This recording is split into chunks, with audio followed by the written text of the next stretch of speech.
Alright, so this video pops up. And alright, the reason I say I'm doing this story, because one is a true story.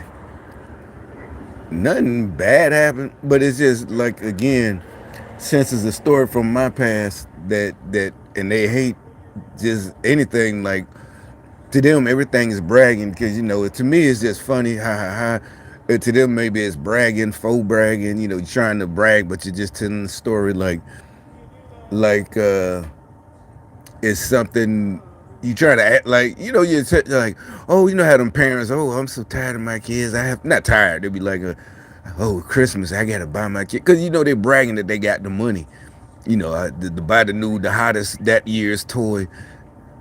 But but that's what I'm saying. This is not this. Really, I'd be laughing like when I tell stories about my time in the military and something happened, and it's funny to me because yeah, I guess I was that guy in my unit in the 82nd, and so it's something. And the one I was embarrassed, I laughed too when I did something that but really it's like I did something that I thought out. To me, I considered I messed up, but I'm still like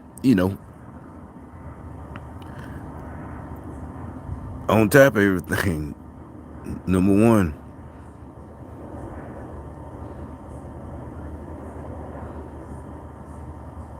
So anyway, that was just my explanation for doing these things when I get the idea.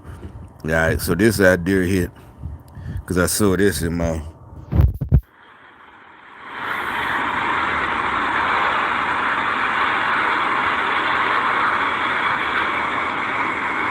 I never knew about this. I never knew about this. Well, this is 2010. I had been out for 10 years by the time this happened, so I never knew about this.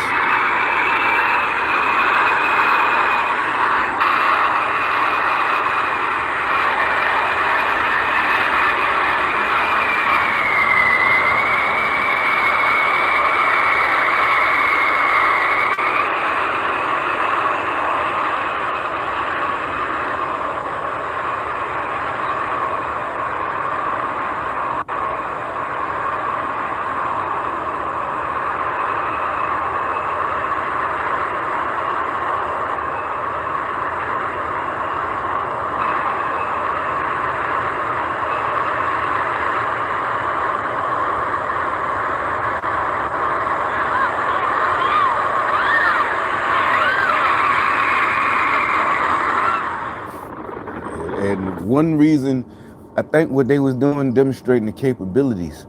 Because you see it, they took off, they could take off real steep. And that plane is fucking huge. The C-17, by the time I got to Fort Bragg, that's what I'm saying, this story, that's why, I don't know why they put it, all my videos today, yeah, look, yeah, that's what I'm saying, below, wow, da-da-da.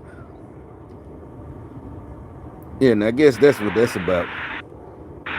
See, the reason, because it could take, it's so powerful that it could take off, with fully loaded tanks, soldiers, it could take off, like that, damn near vertical, on the short runway. And I guess that's what they was demonstrating. And I didn't know about it. It was 2010. I was out. But my point is, why it hit me, this jumping out in there, C-17, C-130, the C-141.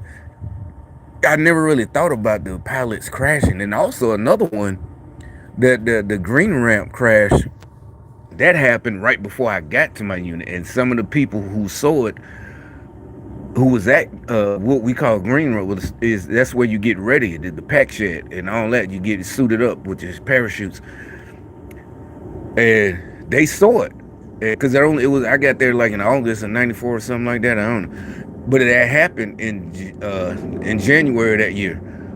And they were still talking about it, because they all died on the tarmac, as they call it, or whatever, taxiing a bunch of C-130s. But I still never thought about just regular training exercise, or even go to war. But you don't think too much about the pilot just fucking up and crashing that bitch.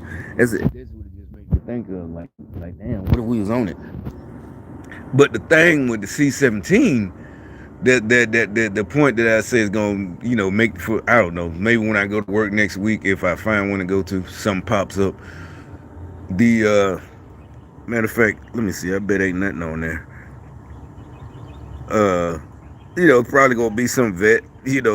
Some they'll find some competing with. He got a story too, and it has nothing to do with my VA rating. But to them, see, oh yeah, nothing. Yeah, nothing. There's nothing on there. But anyway, I guess all the Bed Bath Beyond jobs that didn't dry it up. Maybe we just. But anyway, so my thing, C-17s, we were like the first. I think literally, I don't even think it was the. They picked us, and I think the reason was we was an MI battalion in the 82nd, and they picked us maybe because we was expendable, and so we were the first ones, I think, humans to jump out of the C-17. I remember I had just got there, and one of my platoon sergeants, this white guy, Ranger, he got his little Ranger uniform.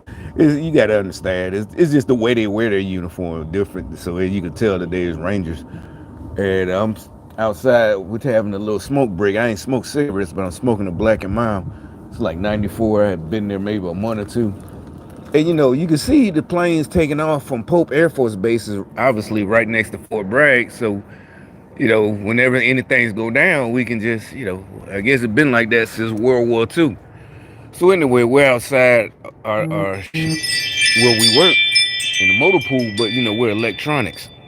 And we're standing there, and then the plane takes, just like, well, I don't know if you can still hear it. There's a plane from the airport in the distance, but this is real closer, so we can see one taking off, and he points out that's the new C-17. And then the rumor goes around the barracks that we're gonna jump at them, but the reason is they were having problems because they use actual crash test dummies like they use in cars.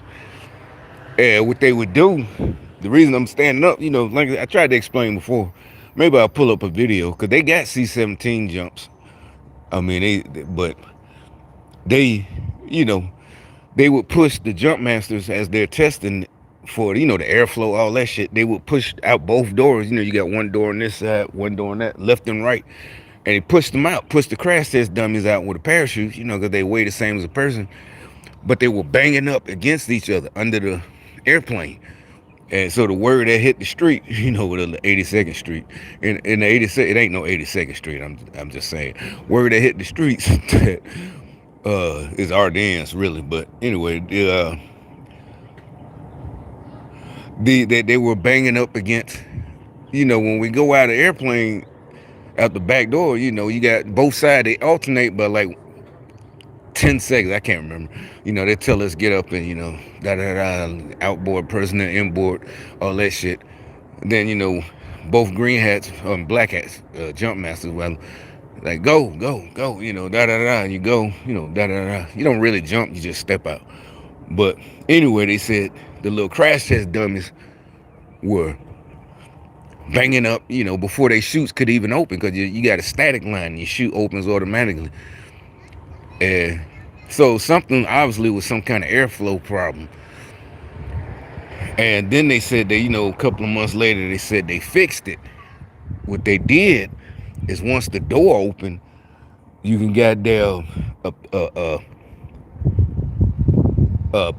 a platform would come out of the side of the bird, the skin, the aircraft. A platform would come out, maybe about 2 feet. And so once the door opened, you're gonna be out there for a second. And actually, one time on the C-7, I had door position. I think I had door position a lot, but that was in the other ones, C-130, C-17. I mean, C-141s and C-1000. I was joking. I'm like, shit, man, if I get door position, I'm gonna stop. No, you know what? I did have door position. Because it's the, you know what? Because I used to say it. Remember that old commercial about Mikey? What was it? The Life cereal? That's why I said I'm not bragging why I got so many classes and got to do all this and got all this. It's because I never said no or never was scared. Yeah, I was like, I wasn't a yes sir, no. like I'm the coolest motherfucker in the battalion, but it's just, hell, I'm gonna do it and I'm gonna pass at the top of the class. Cause really, I just couldn't go back and not really. It would when I first got there. They started sending me to classes, where I just was, I can't go back as a no go, fail meaning you fail. But I ended up graduating at the top of the class. I didn't. I'm just making sure I do my best so I don't go back to my sergeant. Had nothing to do with kissing ass. We weren't buddies because it's your sergeant, but I'm just saying. But so anyway, so a little when it's time to jump, the pilots would have a platform come out, and so for a second, once they say go, each one of us, you're gonna be on that platform before you step off, because that's supposed to keep the turbulence from on each left and right door, y'all smacking into each other. Uh, so another thing I just want them to, and I'm not, I really am telling them this to make them mad, but also you shouldn't be. It's just a story that happened in my life, part of my life. That's all it is. It has nothing to do with bragging because you a bum. None of that shit. See what I'm saying? It just was just something that if I ran into somebody, oh, he was in the 82nd too, maybe it's a story we laugh about. If we was in there, he's there in the 90s, sometime in the 90s. Like that dude, there's some reason they got him. He looked like he's in the military. The other one, the tall one, with the high and tight. But so I'm just saying. So we're sitting. It's just a story. Alright. But seeing that today just reminded me, and I thought about it.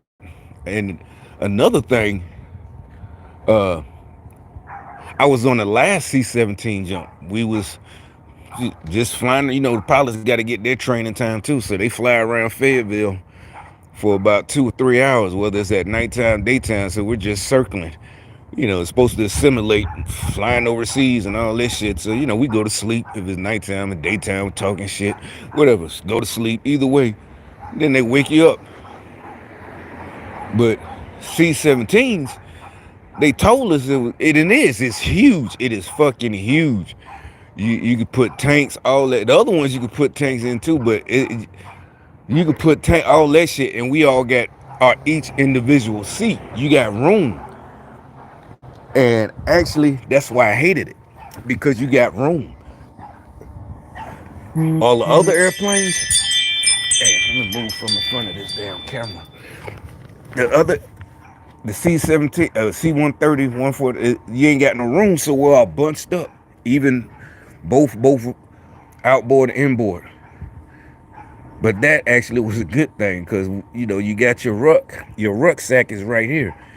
And I was a combo guy, so I got the radio, batteries, and you got your food, MREs, you got your uniform, maybe even another pair of boots. So my ruck probably weighing more than the infantry dudes. They only got their uniform and ammo. I got the ammo, your weapons on the side of you in the, I forgot what it's called, but it's on your side. It's strapped to your side. Yeah, so I got all this weight on me. I remember one time my ruck weighed 100 pounds, but I think they did that they was fucking with me. Because I was new. And they kept coming and put this in your ruck for me. Put this in there. It's like both people. I knew what it was. And I was way smaller than I am now. And I'm talking about weight wise. But yeah, and they to make sure nobody's cheating, because the minimum weight in the 82nd when we're on the jump is 30, or if we're on a road march. If we're doing a road march, at each battalion, it's just a regular scale. Just the scale like in the doctor's office, the old fashioned where you got to do that, do the things, the load weights. You got to weigh 35 pounds. When I weighed mine that first time, and we was going to Louisiana, we was going to jump in Fort Polk. And so they kept coming, everybody fucking with me. Put this in your ruck. Put this in your ruck. And by the time mine was 100 pounds, and I think by then I was only 135 pounds. And I had to carry that ruck. I did. I had no problem with it. I had to carry that ruck. I had to carry my, you got your parachute and your reserves, so I had your weapon. And so, anyway, in the other airplanes, the other birds, it's so tight inside the rucksacks don't rest on your knees because we're all supporting because we're so close to each other. There's somebody right in front of you, his knees down there touching yours, so your rucksack is you don't feel the weight. Then when we started jumping out the C-17s, it's so spacious. You just sitting in a chair just like this up against the skin of the aircraft, and the ruck is just on your knees the whole time for hours. It's just on your knees. Or if you do in-flight, we going overseas, you do in-flight rigging, so you ain't got to worry about that. But if it's just a local jump with just, you do all that at green ramp, and that's why I hated C-17s. It's like because there's so much room. So the whole 3 hours we flying around fair is just the ruck is just sitting on and digging into your knees. Your meat right here, your meat, your thighs. But so the last jump though, we were flying and something they said something about this base, the Air Force, the C-17 wing is out of Charleston, and they told us they again something about it wasn't the weather, it was something about the C-17s. It still wasn't, like I said, we were the first ones ever, I think, in the whole military, whether it's Special Forces or the Navy. I think my little battalion, like I said, because we was expendable. We was crash test dummies. They don't give a fuck about 9 infantry. We was MI in the 82nd, But I don't know what happened, but we was like the first one, humans. But uh, that last one, it was mid-flight, and they just turned. They said we going back to Pope Air Force. Normally you going to jump. It's very rare that you land with the plane. You got to jump out. Oh, you know what? There was a job I had at the beginning of this year. It was still winter, and it was both guys were still in the military. It was a chief. He's like a warrant officer 4. Nah, he wasn't no 4. He was young. He's like a warrant officer 2. But he had been in like 17 years, something like that. So he's like 37, or something like that, 36. But, well, not young. Well, he's younger than me. But he knew what I was talking about. He knew things, and his co-worker, both of them were reserves. I think he was maybe an E5 sergeant or something like that, E6, young sergeant. He probably about 32. But, some things I started talking about, and I forgot most. That's what I'm saying. When they send these guys at me, they weren't in my unit. They weren't in the 82nd, and they don't know these things that I'm talking about. But he knew it because he was a chief. He is. And he points to the other guy like, see, I told you. Like, I backed him up. Because, he didn't know, these, that type of stuff, this type of people we work with, that community, as they like to say nowadays, all that, the Special Forces Rangers and all that. And I keep forgetting, and they don't understand when, like I said, they keep sending these guys at me because they want VA disability. I said, it has nothing to do with that. That's why I keep telling them, it has nothing to do with that. If you're hurt, you got to go to the hospital and build up your medical record. Then you got to file to, at the other office. Just like anything, just like a regular job, civilian job. If you hurt, you got to go to the hospital. They just don't owe you. You just can't tell them I hurt myself, and they just gonna give you money. And I'm like, I'm a homeless veteran. I'm like, okay, you definitely need to go. You might be physically fine, but if you're homeless and you're staying homeless, you need to be in the psych ward. Seriously, you need to be talking to somebody. Don't come to me. Don't listen to these Democrats, these gang stalkers telling you, to be in my path. So I supposed to feel like, oh, I don't do. Like, no, nigga, you definitely need to be going to talk to somebody. And they're not going. The doctor can't give you money. No doctor, just like civilians. Like I said, if you get hurt at McDonald's or you get hurt working at a steel mill, a good job, you making $100,000 a year at a steel mill, the doctor still can't give you disability. Well, you got to go and file for it, and the doctor, you got to go get your medical records or whatever. If you get a lawyer, you get a lawyer to file. Because I see the commercials, veterans, just all of it. Whether they say it, whether you're a veteran or and they take we don't get paid unless we call us for consultation and all that shit. That's what I'm saying. What the hell you doing? Come to me. You need to be talking to a lawyer. If you was hurt and you think you deserve benefits. What the fuck you come and listen to these dumbass Democrats with this witchcraft? Somehow you're not putting a spell on me. God ain't gonna let you do that. But I will talk to you and tell you what you got to do is go to a fucking lawyer. But anything, I just really, it just this little video. I don't know why they put that in there. But I didn't know about that crash. And like I said, that's when I got hurt like right after that. That last C-17 jump, I had been there. Oh, well, the reason I was talking about, I forgot to say what I was talking about the Warnoffs. Cause he did a little ribbon. He got 17 years. I only got like 6. And he knew obviously from the gang stalking, but I wasn't mad at him. But then he was cool the whole time. He says how many? No, I think the second day he says how many jumps you got, and I'm like 60, and he was like something like 80. Yeah, I'm like, all right, you got me. But then I thought about it, like nigga, you got 80 jumps in 17 years.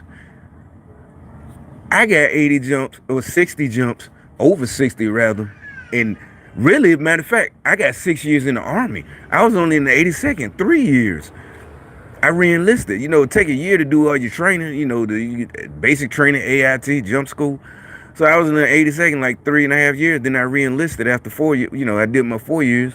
So really, I wasn't even there 3 years, like 2.5 years or 3. And I got 60 jumps, over 60. You got 17 years right now. He's still active right now because this was the beginning of this year. This was January or something.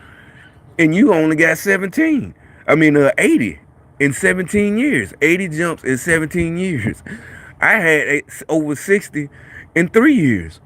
But like I said, that's how I got them. We was privates, and we was in there right next to the headquarters. We was at headquarters, so we was right next to the guy. He was a black guy. He was cool.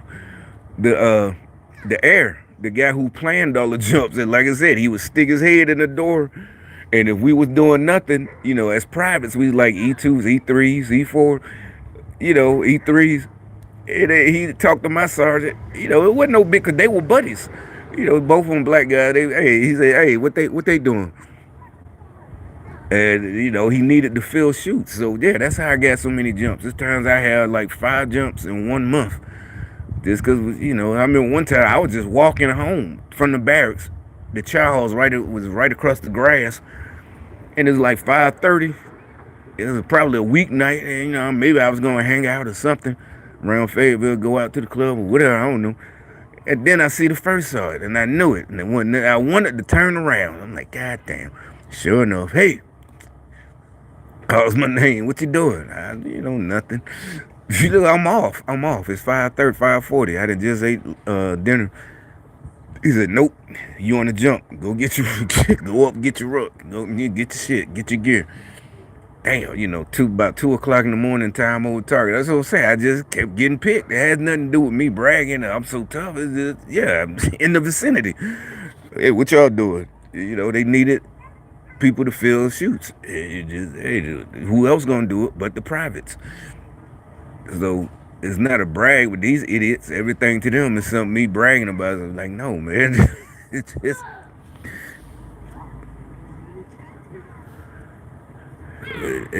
So, but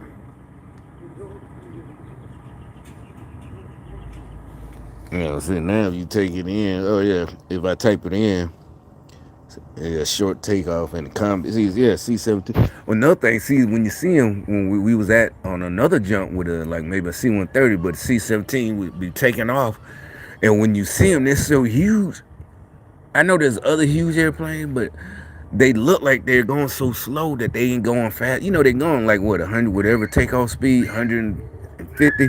They're going real fast because they got the power to take off real in a short space. So they're going the speed. They're definitely going like whatever takeoff speed is, but they look so slow because they're so huge. And then it look like a big, like it just lifts into the sky. But it's like it would fall because it looks going so slow because it's so huge. But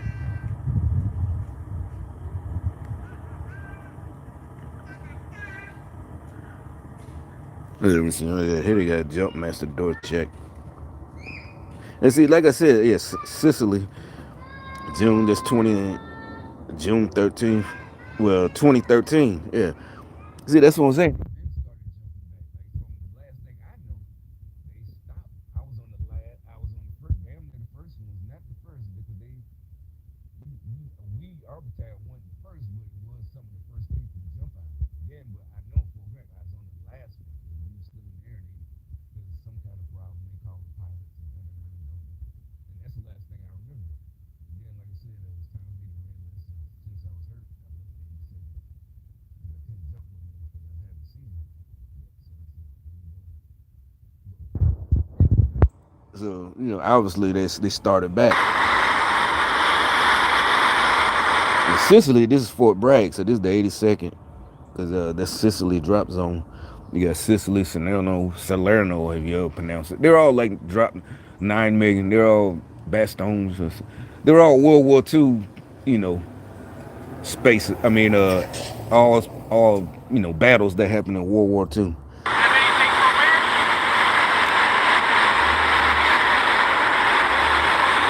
See, see, they don't have.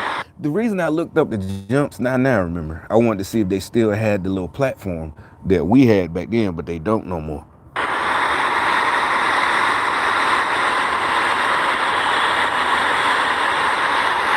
And right now, I think they're still over Fayetteville, but they're only like a minute out when they're doing that. So they might be over Pope, but it literally because it's times there. Here's another one. We weren't coming out to C17, but it's time. I remember looking over house because, like I said, I had door position. That's another thing. I always got door position because a lot of people hated it because you're right there, door position. And I remember looking over the houses in favor, just like this, look just like this, but I'm looking down and I can see the power lines, I can see the trees, the houses. It's because we're about to, we 30 seconds out. Fort Bragg.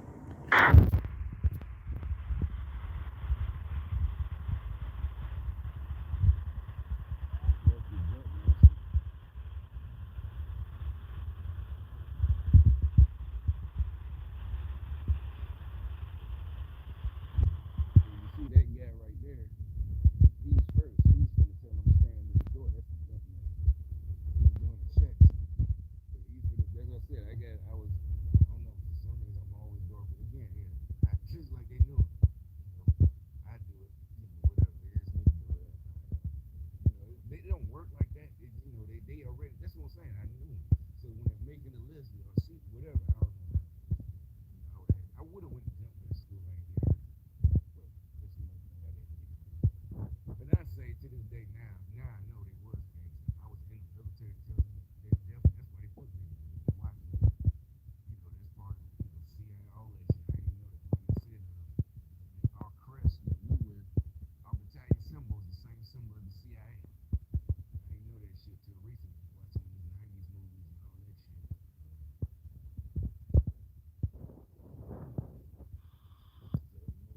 She tried to kill me, like I said,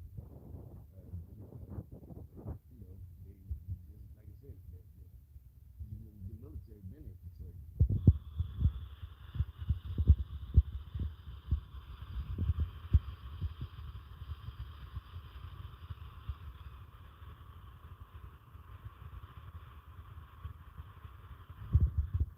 that's all military intelligence is star thing. Yeah, I saw it in a movie. Wasn't it a Will Smith one? I don't know. And the CIA when you walked in and got it on the floor. What's the name for this?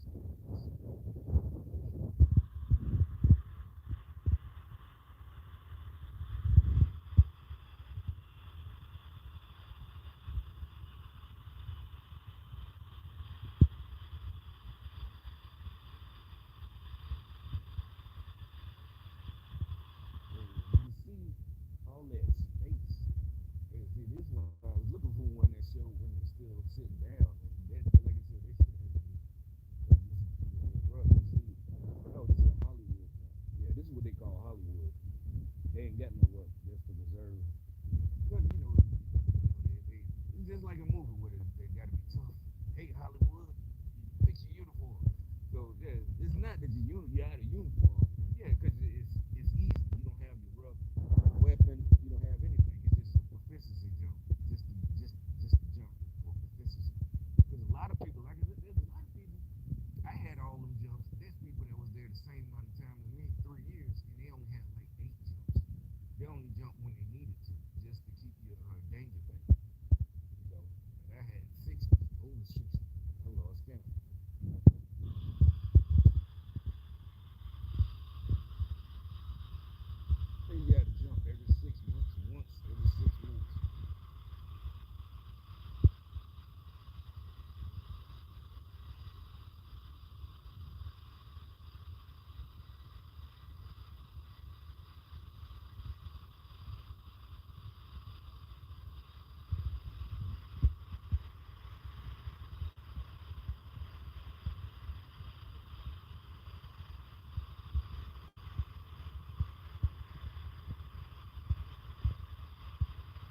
tell a story about that one jump when we was coming back. I think from Camp Lejeune. We was in camp. We jumped into Camp Lejeune. We was there for like 2 weeks. And that shit was miserable. It was fucking hot as hell. I mean, and the bugs came in shifts. We got like delusional. We would kill like in the morning be some kind of yellow biting fly. It was just me and just me and this other dude, my white homeboy from Atlanta.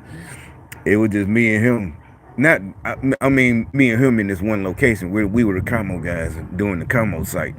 It was just me and him, and we would have we had some toothpicks and we would kill like one of the big old biting flies and put his head on the toothpick like as a warning to the other bugs to stop fucking with us, stop biting us. Cause we ain't have no bug spray. You could have bought your own, and we ain't know it was that fucking bad in the summertime.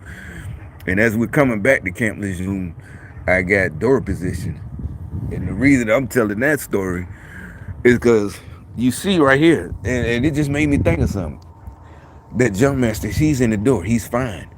And now I'm thinking they did it on purpose. Now, what I'm finna tell y'all, as we're flying over, with about a minute out, they tell me to get in the door so you hand your reserve over, your static line to the jump master. Well, it can't be that one because that means I'm going out the other door because you don't want to choke yourself. So you got to be that door.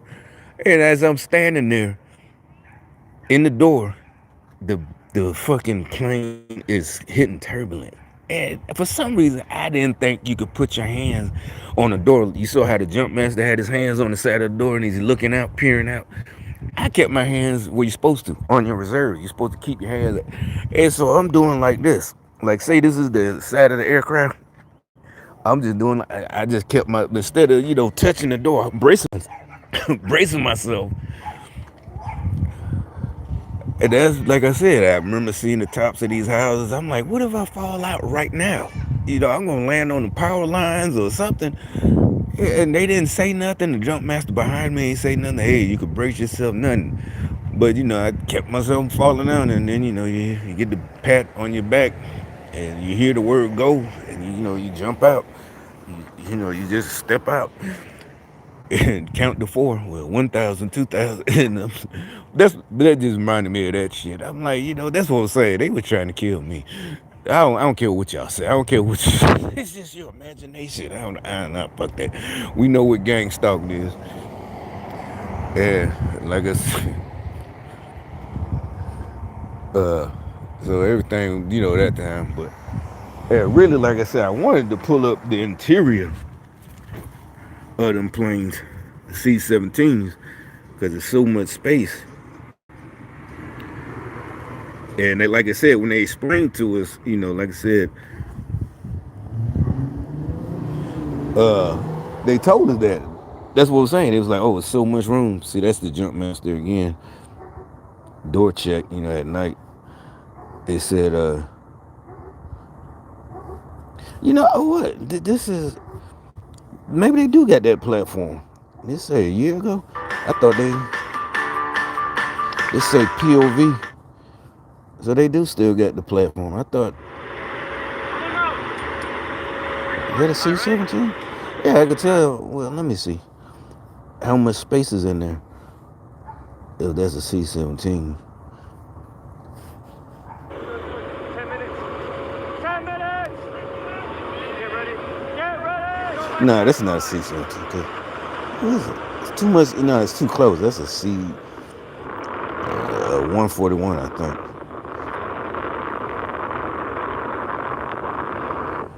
Oh, but it's starting to rain. I'm finna go inside. But let me see in the description. 82nd, but it didn't say what type of aircraft.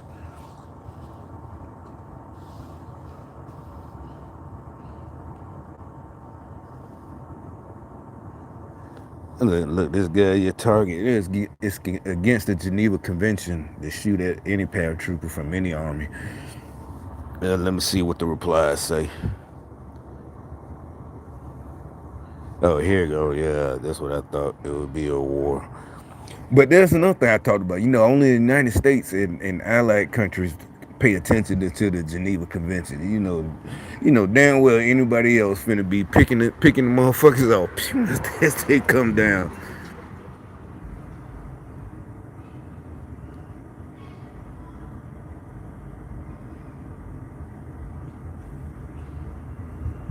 But anyway,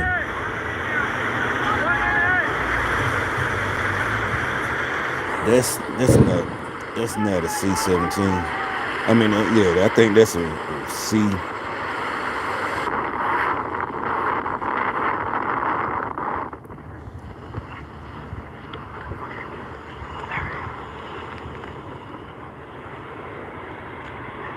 And everybody was always asking, is it exciting or fun? And it's like, no, it really don't last that long. You see how quick it is?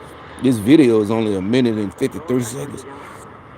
And I bet the rest of it is gonna be him because he finna hit the ground real fast. You don't want to go too far, you hurt yourself, but the rest of it is gonna be him gathering this stuff together.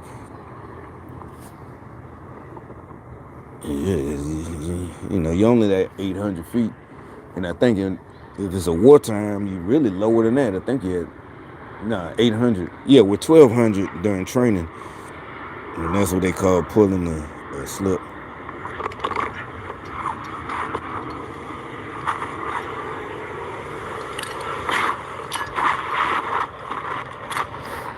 But anyway, I just did that because I just wanted to see what they're gonna do in the next couple of days.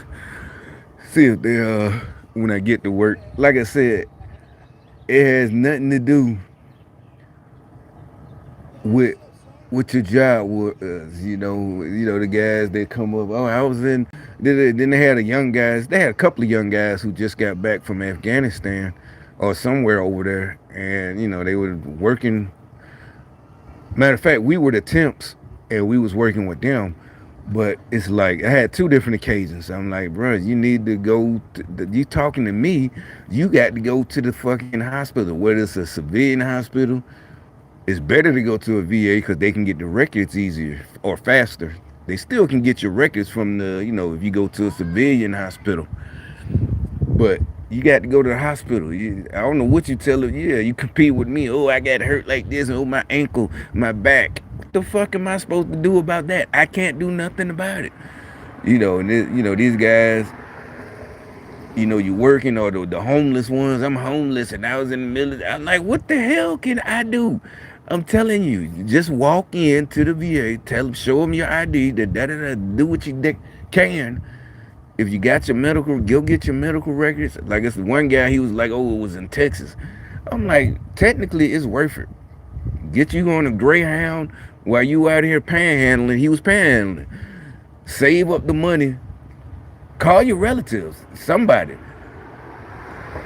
Get the however much a Greyhound. I guess nowadays $100 one way to fucking Texas, to where maybe he said Fort Hood, and get there and get your medical records from that Army hospital on Fort Hood. It'd be worth it. Well, you out here telling me this story, sitting in strategically placed so I can see, your sign that you're a veteran. But anyway, it's starting to rain. I don't want to fuck up my phone.